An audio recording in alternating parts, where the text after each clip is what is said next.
The first part of creative problem solving is the problem definition. So it's important that we figure out what problem we want to solve and have it clearly identified. Because if we don't, then that generally leads to a lack of focus, which leads to problems and more problems and surprises that aren't good.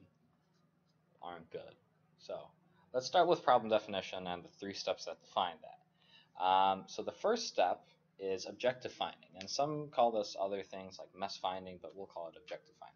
And so the goal of objective finding is to identify the situation that presents a challenge, or in other words, what is the goal, wish, or challenge upon which you want to work. You can begin to explore this step through questions like, what would you like to have, what would you like to do better, what's inefficient, what takes too long, questions around that kind of topic. And so that leads us to the second step of problem definition, and that's fact finding or data finding.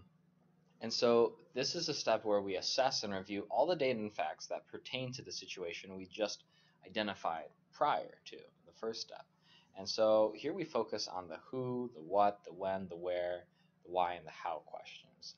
And so you can ask yourself who is involved, what's happening, when does it happen, where does it happen, why does it happen, and how does it happen.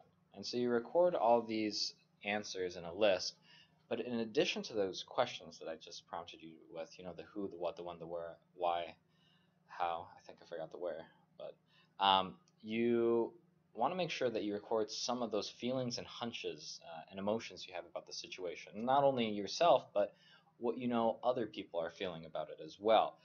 Because we're going to use all that data to then clearly identify the objectives of something, and that'll help us innovate. And so the last step of problem definition is problem finding. And remember all the data, facts, emotions that we just collected? Well, now we get to review them. And from all of that stuff that we just got, we identify all the possible problem statements so that we can isolate the most important or underlying problem. And the reason we do that is so that we're sure we're focusing on the right problem. So it's not only possible to create more problems by not doing this, but you can also come up with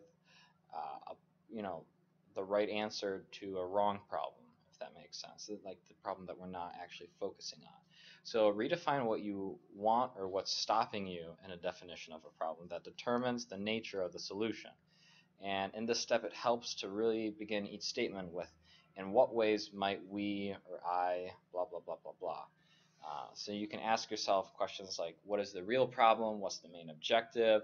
What do you really want to accomplish? And why do I really want to do this? And so now it's your turn. Get into teams and just follow the 3 major steps. Remember, we aren't coming up with any solutions yet. So just identifying the potential problems and what their solutions will solve.